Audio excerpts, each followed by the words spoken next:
पुंडलीक वरदे हरिविठ्ठल. श्री ज्ञानदेव तुकाराम. गोपाल कृष्ण भगवान की जय. माऊली ज्ञानेश्वर महाराज की जय. जगद्गुरु तुकाराम महाराज की जय. सांगे पितळेची गंदी काळीक, जय फिटली होय निशेष, ते सुवर्ण काय अनिक जुडू जायजे. ग्रंथराज ज्ञानेश्वरी अध्याय क्रमांक 4. सांगे पितळेची गंदी काळीक, जय फिटली होय निशेष, ते सुवर्ण काय अनिक जुडू जायजे. बीड शहर वाडिया वाचनालय ज्ञानेश्वरी अभ्यास वर्ग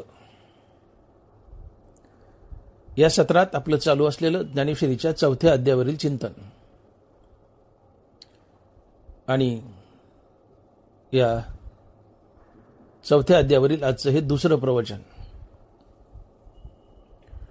आणि त्यासाठी निवडलेली ओवी सांगे पितळेची गंदी काळीक,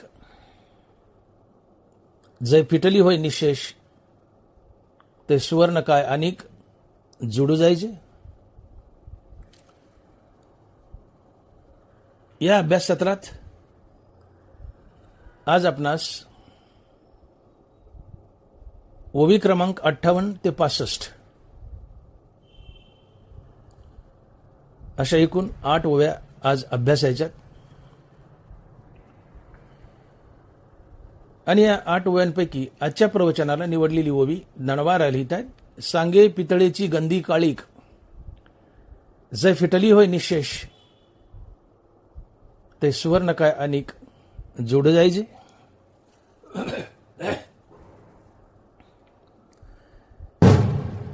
मागच्या प्रवचनात आपण पाहिलं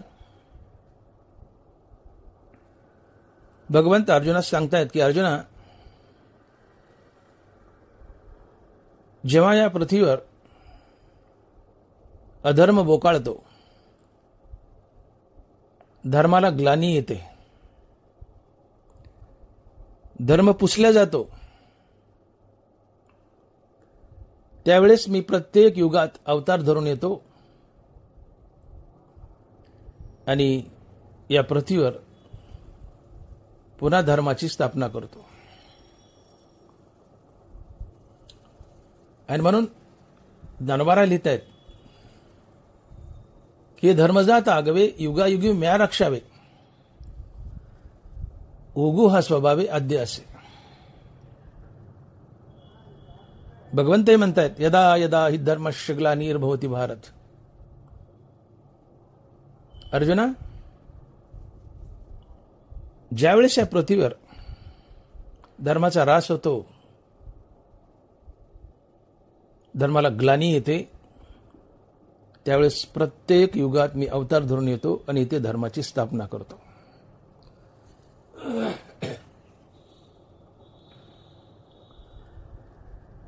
मी प्रत्येक युगात अवतार धरतो, पृथ्वीवर येतो, अधर्माचा नाश करतो आणि धर्माची स्थापना करतो. असं जे समजतात ते विवेकी असतात, ज्ञानी असतात, असं भगवंत म्हणतायत. नरवारा लिहित आहेत, ऐसिया काजा लागी अवतरे मी युगायुगी, परी हेची ओळखे जगी तो विवेकिया. अर्जुना, तो विवेकी असतो, तो शहाणा असतो की जो माझ्या बोलण्यावर विश्वास ठेवतो. कुठल्या बोलण्यावर? की भगवंत म्हणतायत की मी प्रत्येक युगात अवतार धरून पृथ्वीवर येतो आणि धर्माची स्थापना करतो. या माझ्या बोलण्यावर जे विश्वास ठेवतात ते विवेकी असतात, शहाणे असतात, ज्ञानी असतात.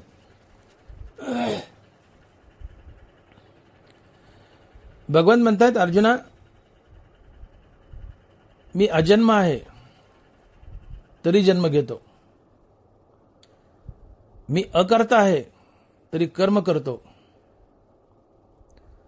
असे माझे अविकार रूप जो जाणतो तो परममुक्त असतो. तनवारा लिहित आहेत, माझे अजत्व जन्मने अक्रियताची करणे ही अविकार जो जाणे तो परममुक्त. माझे अजत्व जन्मने अक्रियताची करणे हे अविकार जो जाणे तो परममुक्त. अर्जुना, मी अजन्म आहे तरी जन्म धरतो, मी अकर्ता आहे तरी कर्म करतो, असं माझं अविकार रूप आहे. आणि असं जो जाणतो तो परममुक्त असतो. ज्यावेळेस धर्माला ग्लानी येते अर्जुना, त्यावेळेस मी विचार करत नाही की मी अजन्म आहे आणि मग जन्म कसं घेऊ, मी अव्यक्त आहे आणि मग व्यक्त कसं होऊ. मी या कुठल्याही गोष्टीचा विचार करत नाही, का तर धर्म मला प्रिय आहे. आणि म्हणून या धर्माचं रक्षण करण्यासाठी मी अजन्म असूनही जन्म धरतो, अव्यक्त असूनही व्यक्त होतो, का तर मला धर्म प्रिय आहे. ननवारा लिहित आहेत, म्हणून मी अजत्व परते ठेवी, मी अव्यक्तपणही ना ठेवी, जे वेळी धर्माते अभिभवी अधर्मुहा. अर्जुना, मी अजन्म आहे, निर्गुण निराकार आहे, अर्थात मी अजन्म आहे, अव्यक्त आहे, तरी मी जन्म धरतो, व्यक्त होतो, प्रत्येक युगात पृथ्वीवर येतो आणि इथे अधर्माचा नाश करून धर्माची स्थापना करतो आणि इथे सुख शांती नांदवतो. असं जे समजतात ते विवेकी असतात, ज्ञानी असतात, ते मुक्त असतात.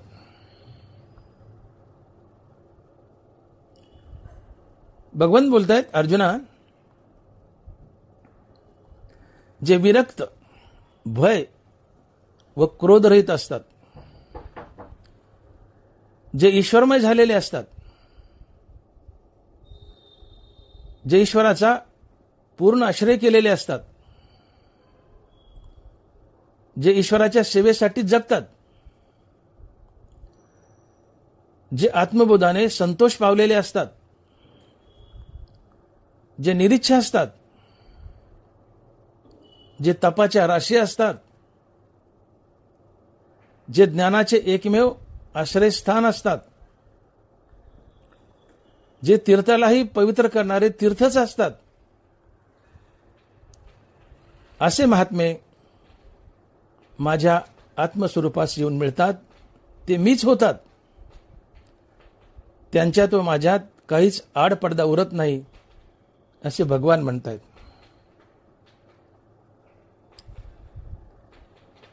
इथे भगवान एक दृष्टांत देत आहेत, ज्ञानोबाराय लिहित आहेत, सांगे पितळेची गंदी काळीक, जय फिटली होय निशेष, तरी सुवर्ण काय अनेक जुडू जायजे. आजच्या प्रवचनाची ओवी.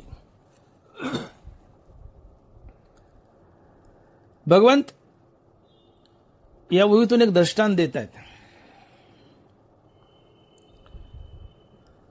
भगवान म्हणतायत की अर्जुना, पितळाला गंज लागायचा जर बंद झाला तो सोनं विकत घेण्याची काय गरज आहे. पितळाला गंज लागायचा जर बंद झाला तो सोनं विकत घ्यायची काय गरज आहे.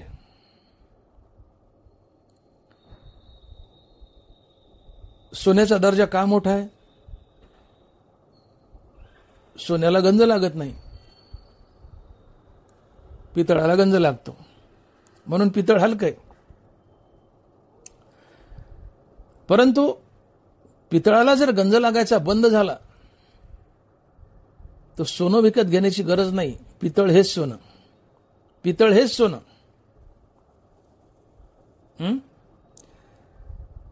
तसं ज्या महापुरुषांनी, ज्या महात्म्यांनी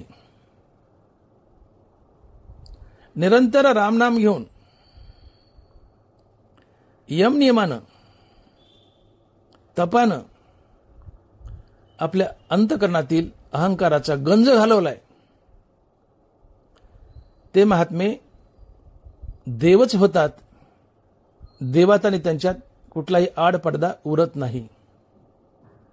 आणि मग ज्ञानवारा लिहित आहेत की सांगे पितळेची गंधी काळीक, जे फिटली होय निशेष, तरी सुवर्ण काय अनेक जोडू जायचे. तैसे यमनियमी कडसले, जे तपोज्ञानी चोखाळले, मी तेची ते झाले, येत संशय कायसा. अरे अर्जुना, सांग ना मला,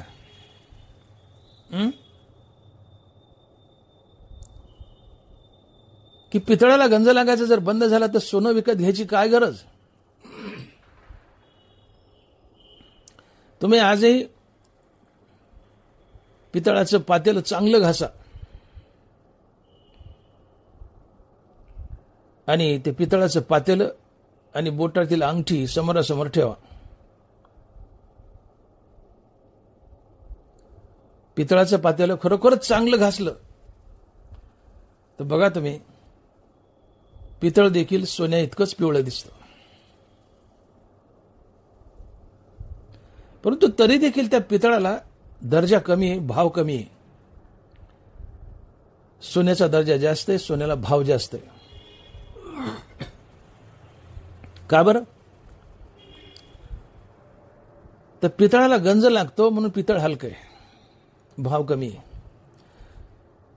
सोन्याला गंज लागत नाही पण सोन्याला भाव जास्त, सोन्याचा दर्जा जास्त.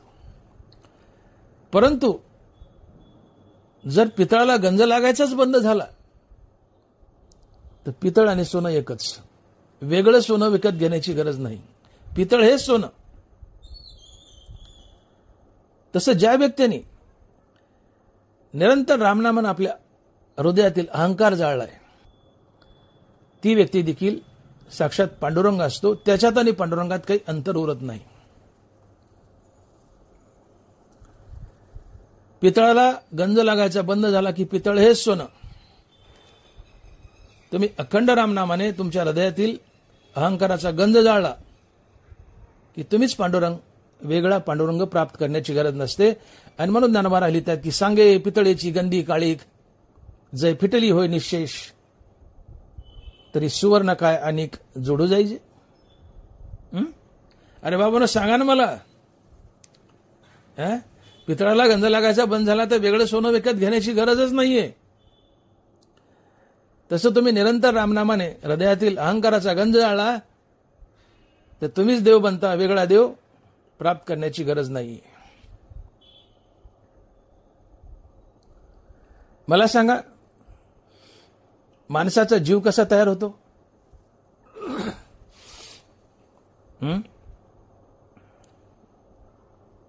डॉक्टर हा जीवाचा डॉक्टर असतो. तुम्ही जा आणि कुठल्याही डॉक्टरला विचारा. मी सुद्धा डॉक्टरच आहे. डॉक्टर भागवत मोठे, नेत्रतज्ञ, बीड. मी काय प्रश्न केलाय की माणसाचा जीव कसा तयार होतो? तुम्ही कोणत्याही डॉक्टरकडे जा आणि त्याला विचारा की माणसाचा जीव कसा तयार होतो. त्या डॉक्टरचा जीव जाईल, पण माणसाचा जीव कसा तयार होतो हे डॉक्टरला सांगता यायचं नाही. का? तर याची व्याख्या वैद्यकीय शास्त्रात नाहीये. याची व्याख्या फक्त ज्ञानेश्वरीत आहे.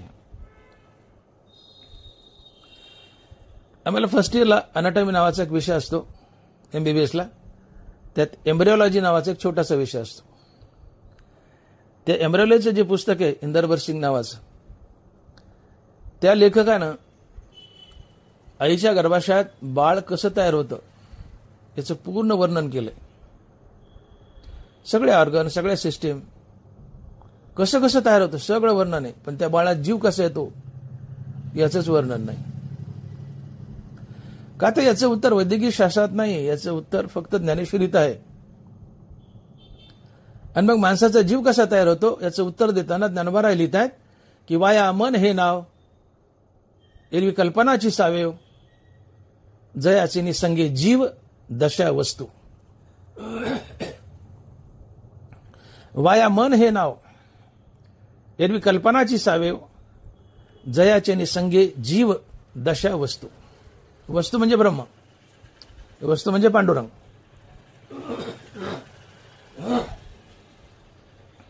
ज्यावेळेस हा पांडुरंग परमात्मा मनात जाऊन मिसळतो त्यावेळेस पांडुरंग जीव बनतो.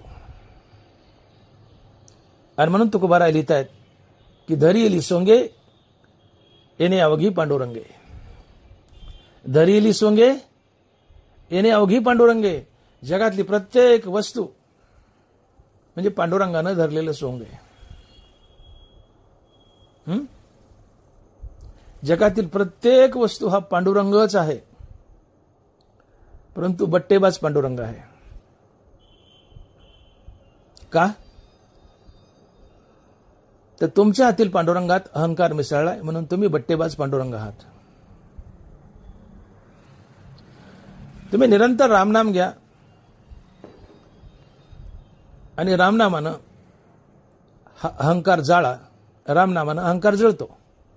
राम म्हणता काम क्रोधाचे दहन होय अभिमान देशोधडी. रामनामानं अहंकार जळतो. तुम्ही निरंतर रामनाम घ्या.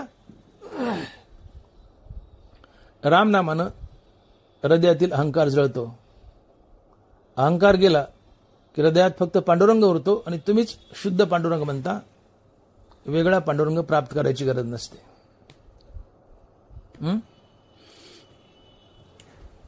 तुमच्या हृदयात पांडुरंग उभा आहे आणि पांडुरंगाच्या बाजूला अहंकार उभा आहे, म्हणून तुम्ही बट्टेबाज पांडुरंग आहात. तुमच्या हृदयात देव उभा आहे, देवाच्या बाजूला अहंकार उभा आहे, म्हणून तुम्ही बट्टेबाज देव आहात. पण आता तुम्ही निरंतर रामनाम घ्या आणि अहंकार जाळा.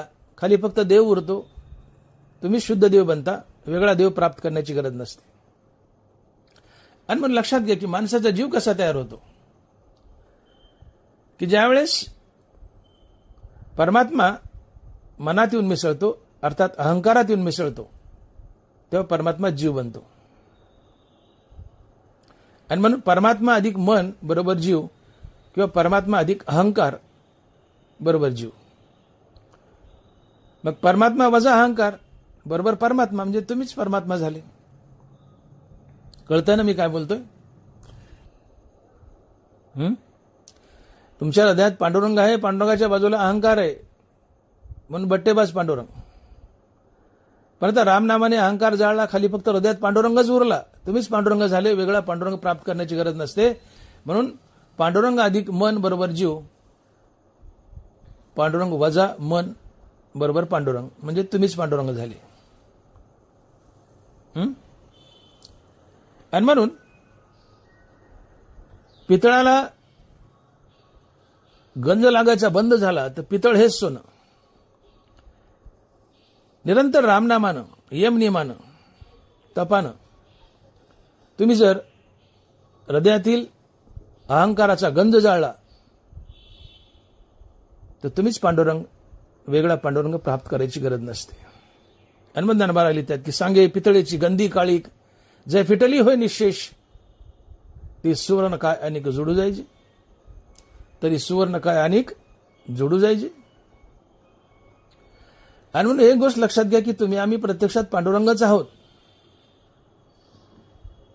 परंतु बट्टेबाज पांडुरंग आहोत. का तर आम्ही हृदयात अहंकार धरून ठेवलाय. हा हृदयातला अहंकार रामनामाने जाळा. खाली फक्त पांडुरंग उरतो हृदयात आणि तुम्हीच पांडुरंग बनता. वेगळा पांडुरंग प्राप्त करण्याची गरज नसते. मला सांगा, आपल्या सोबतले अनेक संत आहेत जे मनुष्य रूपातून संत झालेत. गोरोबा काका, सावता महाराज, चोका महाराज, नरहरी महाराज, कबीर महाराज, जनाबाई. आपल्या सोबतले बीड जिल्ह्यात साकारवाडीचे दादा माऊली, भगवान बाबा, वामन भाऊ, बंकट स्वामी, अन्य अन्य. निवृत्ती ज्ञानदेव, सोपान मुक्ताई, नामदेव, एकनाथ, तुकाराम हे अवतारी संत आहेत. हे बाजूला ठेवा. पण आता मी ज्यांची नावं घेतली, मनुष्यातून जे संत झाले, ते संत कसे झाले? या संतांच्या हृदयात पांडुरंग उभा आहे, बाजूला अहंकार उभा आहे. तर या संतांनी निरंतर रामनामानं अहंकार जाळला आणि त्यांच्या हृदयात फक्त पांडुरंग उरला आणि तेच पांडुरंग झाले. आणि पांडुरंग होणं म्हणजे देव होणं, पांडुरंग होणं म्हणजे संत होणं. कारण देव आणि संत एकच असतात. देव ते संत, देव ते संत, निमित्त त्या प्रतिमा. संत ते प्रत्यक्ष पुरुषोत्तम, ते चालते बोलते परब्रह्म. संत आणि देव एकच असतात. मग हे संत मनुष्यरूपातून संत कसे बनले, अर्थात देव कसे बनले? तर ज्यावेळेस ही संत मनुष्य होती त्यावेळेस त्यांच्या हृदयात पांडुरंग होता, बाजूला अहंकार होता. त्यांनी निरंतर रामनामाने हा अहंकार जाळला. त्यांच्या हृदयात फक्त पांडुरंगच उरला आणि तेच पांडुरंग झाले, देव झाले, अर्थात संत झाले. आणि म्हणून उभं आयुष्य आम्हाला करायचं काय, तर निरंतर रामनाम घ्यायचे आणि आमच्या हृदयातील अहंकाराचा गंज घालवायचा. कारण या अहंकारामुळे आम्ही जीव बनलोय. अहंकार गेला की तात्काळ आम्ही देव बनतो. आणि म्हणून तुकोबारा लिहितायत की अहंकार गेला तुका म्हणे देव झाला. अहंकार गेला तुका म्हणे देव झाला. अहंकार जाणं ही मुक्ती असते. अहंकाराशेत मनाचा मनपणा नाहीसं होणं हीच मुक्ती आहे. आणि म्हणून तुकोबारा लिहितात की अहंकार गेला तुका म्हणे देव झाला. या तिन्ही महासंतांनं मुक्तीच्या सारख्याच व्याख्या केल्यात. बघा तुकोबारा आहे, अहंकार गेला तुका म्हणे देव झाला. नाथ महाराज, देह अहंतेचे दृढपण, तेची बद्धतेचे लक्षण, देह अहंतेचे निरसन, मुक्तता जाण नावतया. देह अहंता धरून ठेवणं हे संसार बंधन आहे आणि देह अहंता जाणं हीच मुक्ती आहे. देह अहंतेचे निरसन, निरसन म्हणजे जाणे, देह अहंतेचे निरसन, मुक्तता जाण नावतया. देह अहंता जाणे हीच मुक्ती आहे. या संतानं, तिन्ही महासंतानं मुक्तीच्या सारख्याच व्याख्या केल्यात. ज्ञानोबा हीच व्याख्या करतात. ज्ञानोबा ही मोक्षाची हीच व्याख्या करतात. माऊली लिहित आहेत, मनपन मुद्दल जाए मग अहंभावाधिक क्या है, मनोने शरीरेच ब्रह्म होय अनुभवितो. तैसे मनपन मुद्दल जाए मग अहंभावाधिक क्या है. मनच मुद्दल गेलंय तर मग मनात वास करणारा अहंकार कसा जगेल. जशी एखादी गरोदरबाई मेली तर तिच्या पोटात वास करणारा गर्भ आपाप मरतो, त्याला वेगळं मारायची गरज नाही. जसं मन मेलं की मनाच्यात वास करणारा अहंकार आपाप मरतो, त्याला वेगळं मारावं लागत नाही. आणि म्हणून अहंकार असेत मनाचा मनपणा नाहीसा होणं हाच मोक्ष असतो. मग तुमच्या हृदयात पांडुरंग उभा आहे आणि पांडुरंगाच्या बाजूला अहंकार उभा आहे. मग तुम्ही अखंड रामनामाने हा अहंकार मारलाय, हृदयात फक्त पांडुरंग उरलाय, म्हणजे तुम्हीच पांडुरंग झाले. इथं काय झालंय, तुमचा अहंकार गेलाय. अहंकार जाणं ही मुक्ती असते, म्हणजे तुम्ही देव झाले. अहंकार गेला तुका म्हणे देव झाला.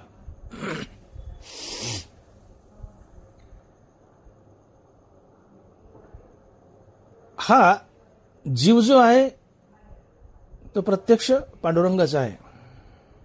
ज्ञानोबा जीवाची व्याख्या करताना लिहित आहेत, तो परमात्माची परी दुसरा, अहंकार निद्रा निदसुरा, स्वप्नीचे वर भरा संतोष शिने. नीट ऐकावं. तो परमात्माची परी दुसरा, अहंकार निद्रा निदसुरा, स्वप्नीचे वर भरा संतोष शिने. जीव हा परमात्माच आहे, परंतु अहंकारात बद्ध झालाय आणि अहंकाराच्या झोपेत घोरतोय. तो परमात्माची परी दुसरा, परी अहंकार निद्रा निदसुरा, स्वप्नीचे वर भरा संतोषशीने. जीव हा देवच आहे, पण हा देव अहंकारात मिसळल्यामुळे जीव झालाय.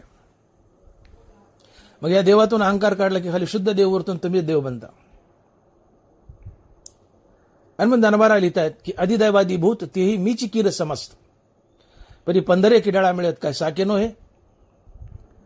भगवान म्हणतायत आदिदैव आदिभूत हे मीच आहे. अर्थात ते शरीर हा जीव हा भगवंतच आहे, पण त्यामध्ये अहंकार मिसळल्यामुळं ते बट्टेबाज झाले. यातून अहंकार काढा, खाली शुद्ध पांडुरंग उरतो. आणि मग दनवारा लिहिताय तीवीची अहमभाव जाये ऐक्य ते आधीची आहे, हे साच जेते होय तो आधी यज्ञ मी. तीवीची अहमभाव जाये ऐक्य ते आधीची आहे, हेची साच जेत होय तो आधी यज्ञ मी. देवात आणि जीवात मूळचंच ऐक्य आहे, पण अहंकारानं बाद आलाय. देव अहंकारामुळे जीव झालाय, नाही तर जीवाने देव एकच आहेत. तीवीची अहमभाव जाये ऐक्य ते आधीची आहे, हेची साच जेत होय तो आधी यज्ञ मी.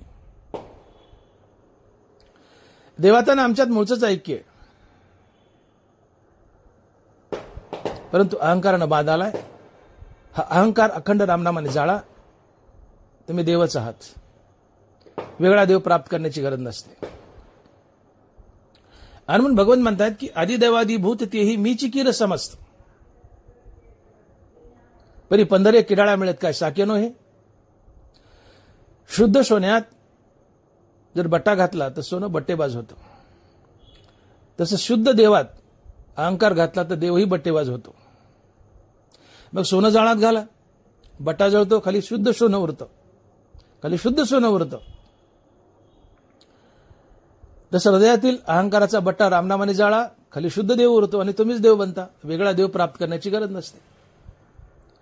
आणि मग तुकोबारा म्हणतात अहंकार गेला तुका म्हणे देव झाला. नरावर एक सुंदर दृष्टांत देत आहेत. माऊली लिहित आहेत पै केसाचा गुंडाळा वरी ठेवली स्फटिक शिळा. एक काचेचा तुकडा घ्या म्हटले आणि तो काचेचा तुकडा केसावर ठेवा. आता ती काच तुम्हाला दुबंगल्यासारखी दिसेल. आता तो केस काचे खालून ओढून काढा,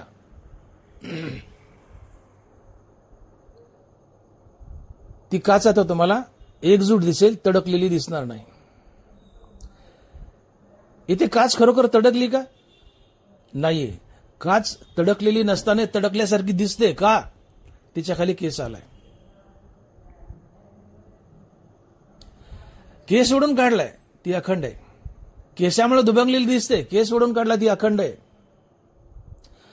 अहंकारामुळं देव बट्टेबाज दिसतो किंवा जीव बट्टेबाज दिसतो. अहंकार मारा, तुम्ही देवच बनता.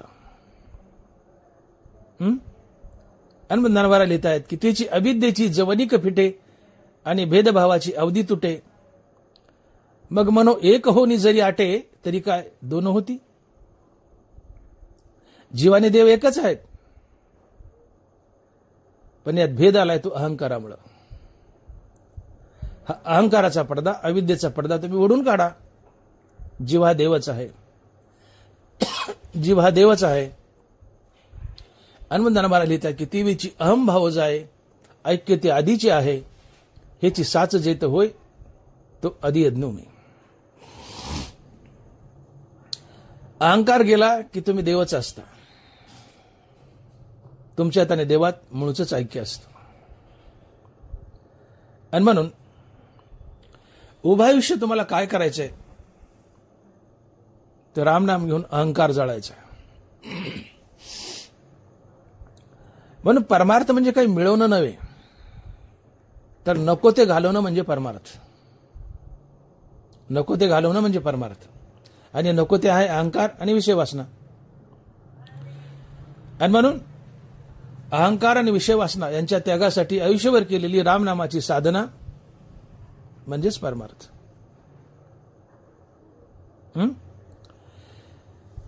हा अहंकार रामनामाने जातो. आणि म्हणून तुकोबाराय म्हणतायत की आपला देह विठ्ठल नामाने रामनामाने ठासून भरा.